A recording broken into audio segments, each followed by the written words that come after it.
Makasali sa online trivia game contest. Step 2. Manood ng Facebook Live ng RMN Radyo Saya sa RMN Dzxl 558 Manila Facebook page para malaman ang trivia game questions. Step 3. I-comment ang tamang sagot sa ibibigay na tanong ng host. At kung ikaw ang opisyal na nakakuha ng tamang sagot, may chance kang maglaro at manalo ng papremyo sa ating ruleta. Kaya sali na sa RMN Radyo Saya. Hatid ng Cream Silk Standout Straight. Get healthy, beautiful hair. Kasama ang RMN Dzxl 558 Manila. Visit RMN Dzxl 558 Manila Facebook page for more details. Promo runs from January 3, 2021 to February 26, 2021 per DOH FDA CCRR permit number 0842 series of 2020. Ang Pride with Fabric Conditioner. Ngayon, may blooming na bango ng Sakura. Sakura, Sakura ang bango. Sakura, Sakura, Sakura ang pride ko. Blooming ang labada ko. Pride, Sakura, Sakura. Pride with Fabric Conditioner. May Sakura Blooming Pearls para sa labadang blooming sa linis, labadang blooming sa bango for as long as 24 hours. Blooming ang labada ko. Pride, Sakura, Sakura. Para sa blooming na labada, i-Pride Sakura mo na. Pride Sakura Blossom. Manufactured by ACS Manufacturing Corporation. ISO certified. World-class quality. ACS. Hi, Daddy Delpin Jeronimo po para sa MX3. 2 years ko nang kasama ang MX3 capsule. Ang MX3 capsule ay may clinical study na low in sodium, cholesterol, and fat-free. Tested and proven ito. MX3 araw-araw. Tunay, natural, at original. Tulad ko.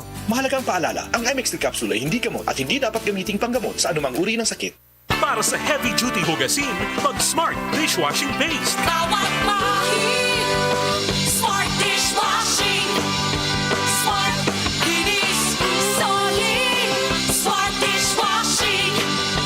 Smart Dishwashing Paste. May double tanggaling formula. Solid magtanggal ng heavy-duty sebo sa kawalit kaldero. Solid din magtanggal ng bakterya. Kaya number 1 na ang Smart Dishwashing Paste. Bawat mahig linis. Solid. Smart dishwashing. Smart Dishwashing Paste. Manufactured by ACS Manufacturing Corporation. ACS. Cellphone Plus Gold. Pa-check up ako sa doktor. May nakitang bukol sa abdo ko. Ooperahan daw ako. May nagsabi sa akin na itry ko daw yung Santon Plus Gold. 3 beses isang araw ako umiinom sa loob ng 2 buwan. Natunaw na ang bukol sa abdo ko. Cellphone Plus Gold. Mas pinalakas, pinagaling, pinahusay. Nabibili sa mga butika. 24 hours ang germ protection ng Shield Bath Soap. Shield Bath Soap. 24 hours ang germ protection ng Shield Bath Soap. Shield Bath Soap. Protektahan ang kalusugan ng pamilya. Mag-Shield Bath Soap regularly. Kills 99.9% ng germs at recommended pa ng Philippine Nurses Association. Ang Shield Bath Soap. Shield Bath Soap. Shield. Galit sa sakit, may malasakit. Shield Bath Soap. Manufactured by ACS Manufacturing Corporation. ISO certified. World-class quality. ACS. Lumipas at magbago ang panahon. Iisa at nakatatak ang kauna-unahang himpilan sa paghahatid ng serbisyo publiko at balita. Ito ang Radio Mindanao Networks. Higit 6 na dekada sa paglilingkod sa masang Pilipino. Sa Metro Manila, ito ang DZXL 558 Radyo Trabaho. Ang inyong gabay sa hanap buhay. DZXL Pulso ng Metro! 41 minutos makalipas po ang alas 12 ng magandang tanghali mga kasama na bueno. Mamaya-maya ng konti, hinintay lang natin sa linya ang ating kasama na si Exxon Radyoman 4, Angel Ronquillo, para magbigay po mga kasama ng update kung ano na pong nangyayari dyan sa virtual press conference ni Secretary Harry Roque. Mahalaga to yung mga pinag-uusapan nila kasi ito ay patungkol sa pagdating ng vaccines kontra COVID-19. Okay, so ready na po ang ating kasama na si Dzxl Radyoman 4, Angel Ronquillo. Jeng! Duman Rod, nagpapatuloy nga itong question and answer portion kasama nga ni Presidential Spokesperson Secretary Harry Roque itong si kanina kasi ngayon nag-left the group na dahil meron pang meeting na dadaluhan itong si Health Undersecretary Dr. Maria Rosario Vergere at ngayon nga ang nagsasalita naman ay si Dr. Lulu Bravo ng UP-PGH. Tama ka dyan, anong topic itong pagnararapit na pagdating ng bakuna dito nga sa bansa dahil nga inaasahan sa susunod na buwan ay uumpisahan na itong National Vaccination Program ng pamahalaan. At naging controversial nga yung sinabi kasi ni Presidential Spokesperson Secretary Harry Roque kahapon na hindi na kailangan maging choosy ng ating mga kababayan sa kung anong bakuna yung ituturok sa kanila. Ang paliwanag dyan ni Dr. Vergere, dahil nga meron tayo mga priorities na kung saan unahin yung mga health workers, yung men in uniform, yung mga nakatatanda. Kaya ang mga hindi papayag na magpabakuna, ayun nga, lalagdas sila sa waiver at mapupunta sila sa huli na maghihintay ng gamot na darating na posibleng dumating nga sa bansa sa pagsapit ng third quarter ng 2021. Makasama pakinggan natin ang kapatuloy na question and answer portion. Ay aprobado ng FDA, dumaan sa tamang proseso na tiningnan ng ating mga vaccine expert. Pagka tayo ay maniniwala sa mga expert, yon ang magiging batayan natin para tayo mawalan ng anxiety, mabalik ang pagtitiwala natin sa ating bakuna. Yan ay napaka-importante. Alam ko na wala yan for a while, but unti-unti, pag nakikinig tayo sa mga eksperto, dadating ang panahon na tayong lahat, maski ako, tinanong kanina, sino ba yung nagtanong, magpapabakuna ka ba? Magpapabakuna ako, basta't ang bakunang yan ay dumaan sa tamang proseso ng pag-iimbestiga sa safety at efficacy, at alam ko na yan ay aking kailangan para ako makapamuhay ulit ng gawain natin noon. Diyos ko, ano ba yan? Ang hirap-hirap na tumira sa pandemic, di ba? Ito lang ang ating magiging daan upang tayo ay magkaroon ng normal life again. Unti-unti, babalik yan. Pero kailangan gawa natin ng pagtitiwala kasi sa aking tingin, bakuna ang magiging susi natin para sa ating magandang kinabukasan na bumalik sa dati. Sir Harry, over to you.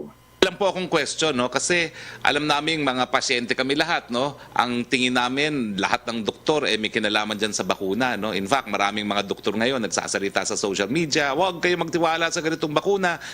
Ano ba ho ang credential para ka maging expert o para maging recognized expert sa bakuna, no? Para maging miyembro ng expert panel group, ng H-Tech at saka ng NITAG na sinasabi. Kahit sino bang buong doktor po can claim expertise on vaccines? Of course not, Sir Harry. Kasi napaka-komplikado ng mga aspeto ng bakuna. In fact, meron tayong masteral degree sa vaccinology na sa Italy pa ginagawa at iilan lang mabibilang natin. Siguro mga 10 pa lang ang may ganyang master's degree in vaccinology. 2-year course yan. Meron tayong tinatawag na mga certificate. Ako, nag-attend ako sa France. Marami tayong expert nag-attend ng vaccinology course sa Korea, sa France, sa Italy. Yan ay para lang malaman ang iba't ibang aspeto. Pero ang mas maganda na magiging kwalifikasyon mo ay yung gumagawa ka ng pananaliksik, research sa vaccine. Ako bilang vaccine trialist, and I have been a vaccine trialist for 35 years since the 1990s. Yung mga unang bakuna na combination vaccine, na una yan dito sa Pilipinas na ginawa, alam mo ba? I am proud to say na una ang Pilipinas sa pagkuha nung, alam mo yung combination vaccine na hindi lang sangkatutak ang iniksyon sa iyo. Sa isang bakuna, may 6 ka na bakuna. Dito ginawa sa Pilipinas yan. Isa ako, I'm proud to say, na sa Pilipinas na unang ginamit yan, nauna pa sa Amerika kasi naunang ginawa ang clinical trial dito sa Pilipinas.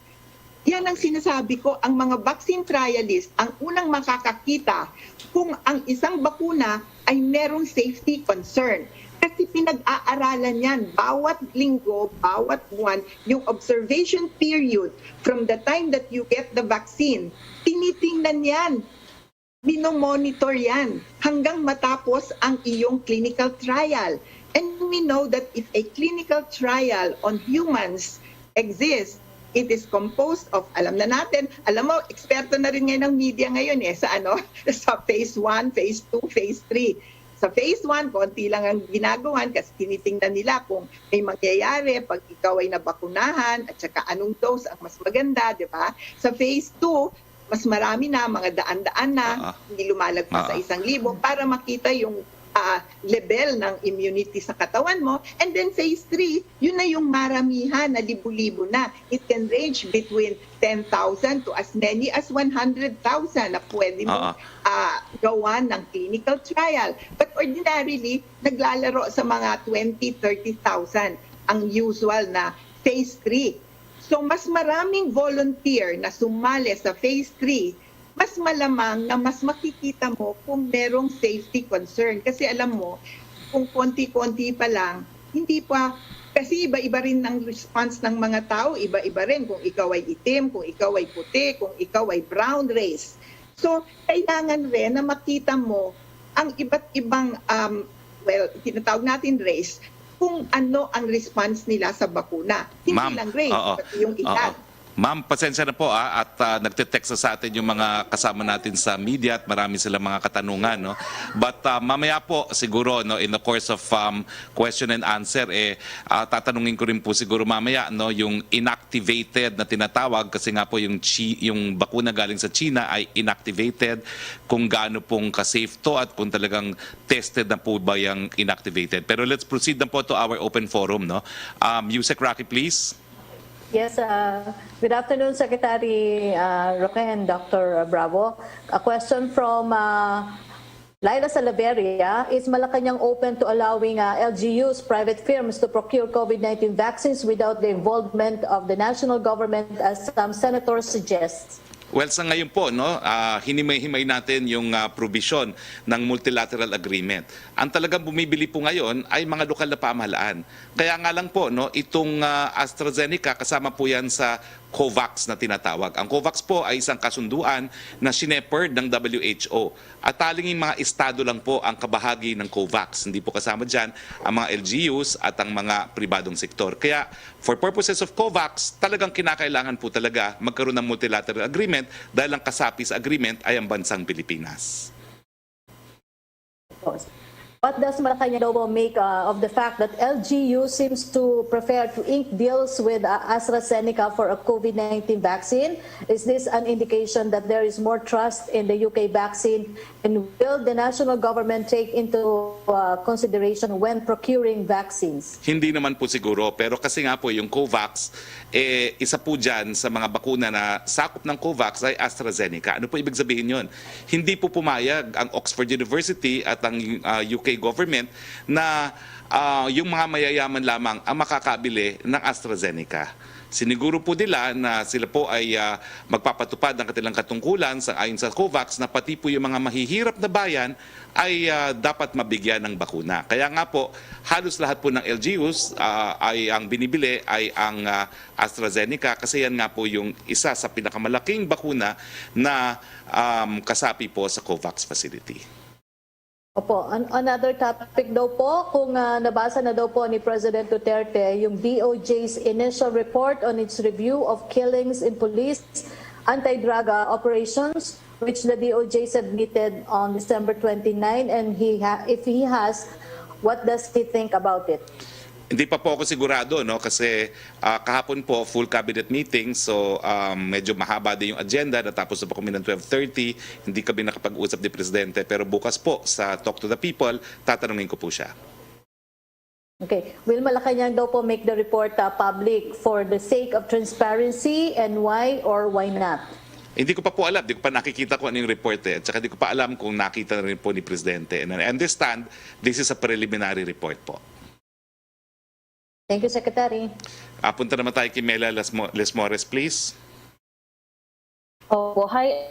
Good afternoon, Secretary. On vaccine lang po, follow-up to sa isa sa mga natanong ni Yusek Rocky.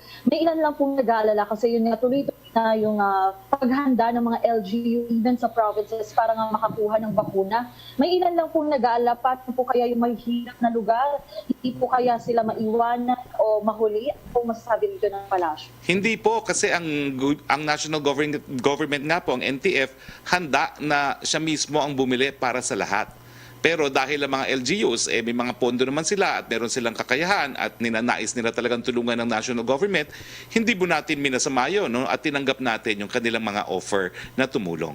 So ito po ay kabahagi ng bayanihan para makarating sa pinakamaraming mga kababayan natin ang bakuna sa lalong mabilis na panahon.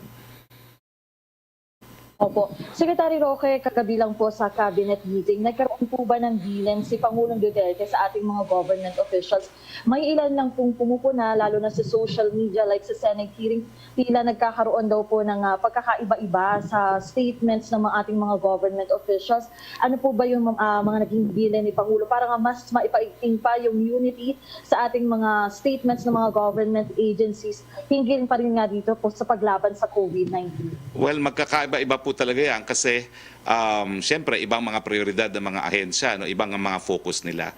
Pero unang-una po, hindi na po yan diniscuss sa Presidente kasi meron na po siyang pinirmahang EO, centralizing the release of information sa ating tanggapan. Kaya lang po sa isang Senate hearing na gaya ng nangyari kahapon, hindi po maiiwasan talaga yan na sila mismo ang sasagot dahil sila ang imbitado ng Senado, no? So hayaan niyo po, no, pinapatupad po itong central release of information at kanina po, no, nakapag-usap din kami ni Cabinet Secretary Nograles. Kahapon po sa meeting, sinabi po ng Presidente na po pwede naman siya mag-discuss yung mga agenda na nangyari sa mga cabinet meeting at ako naman po, sa akin okay lang yon dahil ang dami ko ng topics na kino-cover sa ating mga press briefing, no. So, pero nagkasundo po kami ni Secretary Nograles na pag hindi nakasama sa agenda ng cabinet meeting ay dito na po natin sasagutin sa presidential press briefing dahil meron nga pong danger na marami nagsasalita, iba-iba ang sasabihin. No? So nagpapaalala lang po ako sa lahat ng aking mga kasama sa gobyerno, epektibo pa po yung ating order ng ating presidente, centralize po ang ating release ng information except syempre kung kinakailangan na magbigay testimonya sa mga hearing ng Senado o ng Kongreso.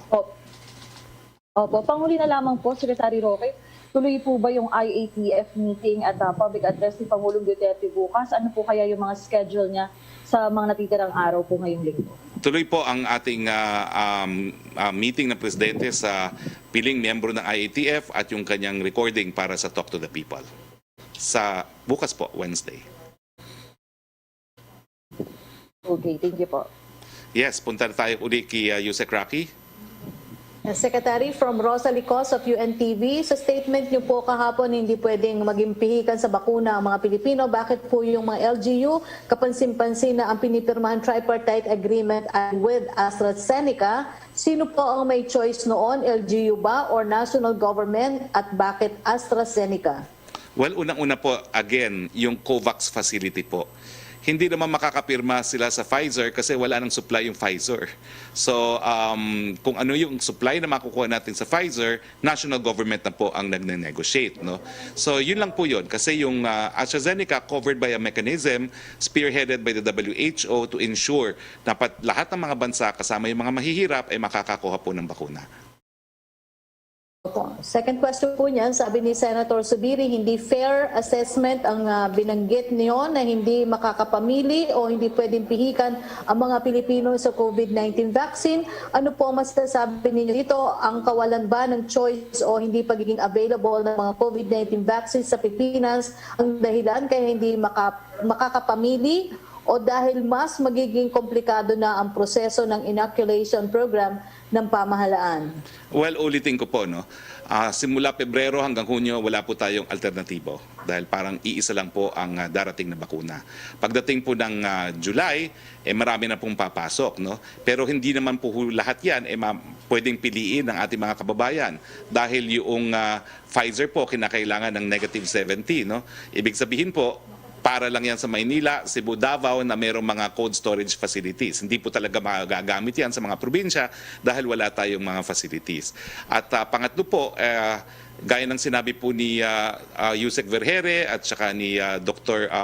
Lulu, lahat naman po kasi ng bakuna, basta pumasayan sa FDA, lahat yan proven safe and proven effective.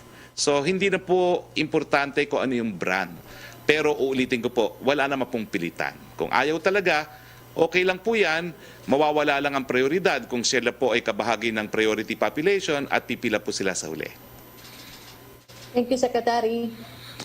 Punta naman tayo kay Joseph Morong.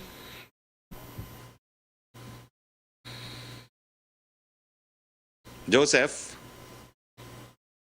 Morong. Ano ba agad? Alam ko sila na ba? Sila Tricia pa. Anyway, sir, alright, first dun sa Okta research, si Secretary has confirmed that they have the same number with Okta, no? So it's 1.17 for NCR, a little bit 1.1 for the Philippines, and wala pa dyan yung sa translasyon. How do we mitigate, sir? Obviously, we cannot just wait for this number to blow up, to flare up. Mitigation, sir. Well, una-una, no, yung nangyari ay nangyari na. Hindi na natin maibabalik ang panahon. Yung mga hindi po nag-observe ng social distancing nung panahon ng Pasko, Bagong Taon at Translasyon, narariyan na yan. Now, how do we mitigate? Una-una, siguro po yung mga hindi tumupad sa social distancing ng Pasko, ngayon po lumalabas na yung mga simptomas. No? Wala na tayong magagawa ron. Ang mabuting balita na lang po ay meron naman tayong sapat na kakayahan na gamutin kayo. Mukhang hindi po ma-overwhelm kumbaga ang ating health system. No? May sapat tayong ICU beds, meron tayong sapat na mga ward beds at isolation facilities. Pero yung sa translasyon, one way of mitigating is sundin po natin yung DOH advisory, no? Na kung ikay nagpunta sa translasyon, obserbahan mo ang iyong sarili. Kung meron kang simptomas, mag-isolate ka na hanggang maaari. At syempre po, no, magpa-test siguro after 6 days from translasyon dahil yan po yung effective na panahon para mabasa ng PCR kung meron ka na nga. No? Pero ang importante po talaga ay mag-ingat as much as possible, mag-isolate kayo at take note talaga po kung sino mga na-contact ninyo for purposes of contact tracing later on. Pero ang ating pakiusap nga po, no, tapos na po ang Pasko, tapos na Bagong Taon, tapos na ang translasyon, please lang po, para lahat po tayo umabot sa bakuna, iwas, hugas, and mask. Sir, is a stricter community quarantine in the radar screen because we have 2 more weeks in January? That will depend on the data po. No? Ang pinaka-importanting data na tinitignan natin is yung 2-week attack rate at saka yung ating critical care capacity. At ngayon po, maluwag naman po. Right, sir. My question will be now on the Sinovac vaccine. Right now, sir, mukhang yan yung medyo solid na plan, no? You mentioned 50,000 doses. Si Secretary Galvez said yesterday, February 20, ang arrival ng vaccine. Sir, walk us through the process. How are you going to identify the 50,000? And where are you going to distribute this and how? Well, una pong 50,000 will all go to health workers. Mauuna po yung mga priority areas na health workers na mabibigyan. Pero ang initial agreement po, no, although hindi pa po ito in the form of a resolution, ay uubusin ang lahat ng health workers muna sa Pilipinas before we move on to the next sector. So pag naubos na po ang lahat ng medical frontliners, pupunta po tayo sa mga indigent senior citizen, tapos yung mga all senior citizen, tapos tsaka po papasok yung indigent populations at saka uniform personnel. Na pagdating naman po sa identification, one thing that we noted po sa IATF is halos lahat naman po ng mga lokal na pamahalaan meron din talagang listahan ng mga senior citizens. So hindi po problema yan kasi ito yung mga merong senior citizen card. Lahat naman ho halos ng senior citizen kumukuha ng diskwento, no, sang-ayon nga sa senior citizen law, no. So wala pong problema yung listahan ng mga senior citizen. Pagdating naman po sa indigent population, meron na po tayong database dyan dahil nga po sa SAP. So, hindi na rin po problema ma-identify kung sino yung mga remaining indigent population. At saka, syempre, nasa payroll naman yung mga uniform personnel. So, ang total po niyan, mahigit kumulang 24 million po yung unang matuturukan natin pursuant to this priority, sectoral priority and geographical priority. But as far as the 50,000 is concerned, that's just 25,000 health workers, no? Hindi ko po alam ang tunay na bilang ng health workers nationwide, no? Pero I saw that figure, hindi ko lang po na-reproduce ngayon, no? But I'm not sure how many health workers we have, no? Pero yan po yung database na aayusin natin at matatapos na po yung database ng mga health workers within the month. TB4. All over the country. Sir, Yes. all over the country yun, ha? Yes. TB4. Sir, just one last question to you and segue to Dr. Bravo, just the same question. If the Sinovac arrives in February, under present circumstances, are you willing to get vaccinated? You, the cabinet, and the cabinet members, and to Dr. Bravo also, same question. Well, I think I have said yes. Ang problema nga, will we qualify under the priorities? Okay, I will divulge this. Nag-propose po si Dr. Wong and I supported it na after remaining senior citizen, before indigent population, those with comorbidities should be prioritized. Matindi po yung debate, but I took the side of Dr. Wong. Kasi nga naman, nandiyan naman yung data na kapag ikaw ay diabetic, kapag ikaw ay merong sakit sa puso, talagang prone ka na mamatay pa nga dito sa COVID-19. No? Pero ang kontra naman ay nagsasabi na, well, napakadali naman niya, baka maging loophole yan para mauna sa pila. So, yes, we are willing to be vaccinated, as Dr. Vergere said, pero yun nga po, no, it will really depend if you will qualify under the list of priorities. I have a vested interest, kaya ako po pinaglalaban yung comorbidities, no, pero wala pa pong resolution yan, other than kung ikaw ay senior citizen at meron kang comorbidity, meron kang priority within a prioritized population. Pero pinagdidebatihan pa po yung whether or not those with comorbidities and possibly with PWDs will also be in the list of priorities. Sa ngayon po, ito pa lang ang ating list of priorities. Sir, Cabinet, gusto rin ng Sinovac?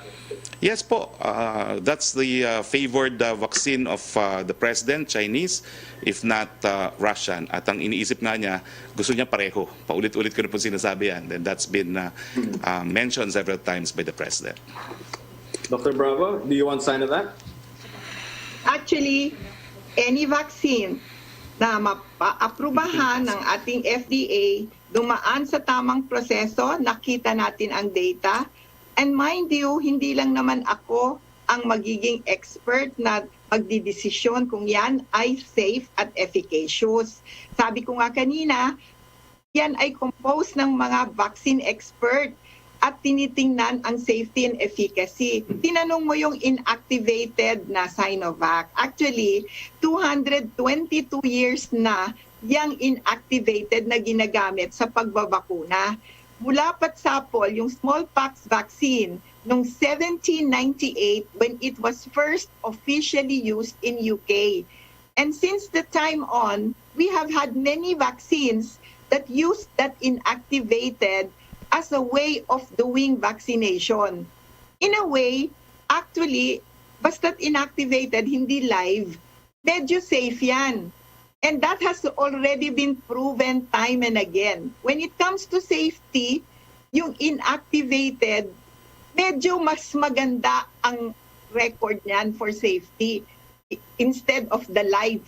Kasi meron tayong mga bakuna na live. Kasi pag live, may possibility na makagawa yan ng sakit na katulad, kamuka, medyo mild lang, nung tunay na sakit. But when it is inactivated or killed, ang possibility lang yan, makapagbigay siya ng antibody sa katawan.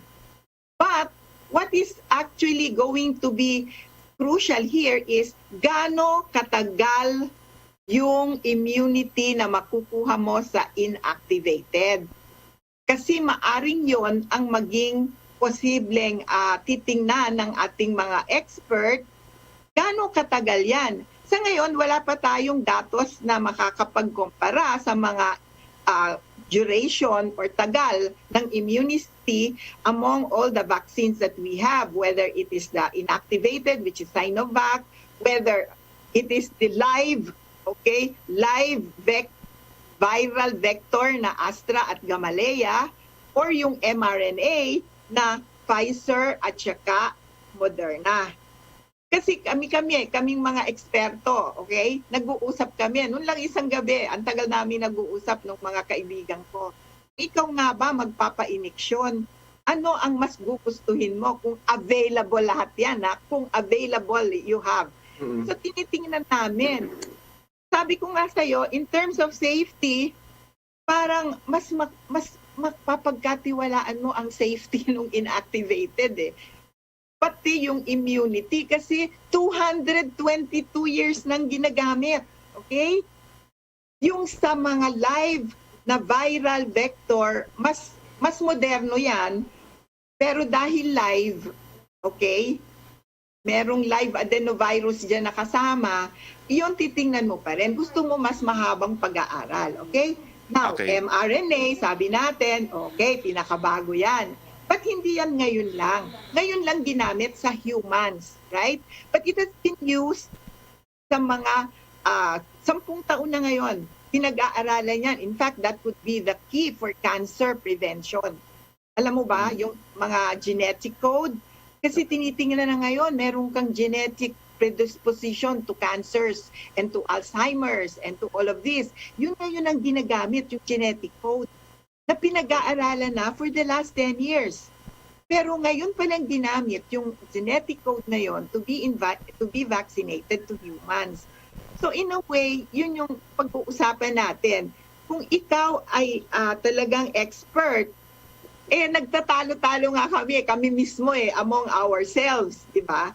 So ang dapat nating pagkatiwalaan is the more na mga eksperto na magsasabi, titingin, the more na makikita natin kung ano ang nararapat. Pero I can tell you honestly, lahat ng bakuna, once you make a decision na ito ay safe, okay? And the FDA and all the experts say, this is truly going to save lives. Kasi bakit pa tayo magbabakuna?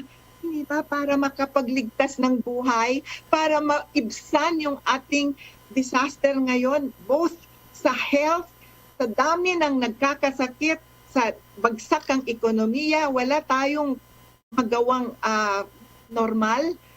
Diba? Kaya tayo nagbabakuna. So, this is it. This is a way for us to be able to prevail and survive.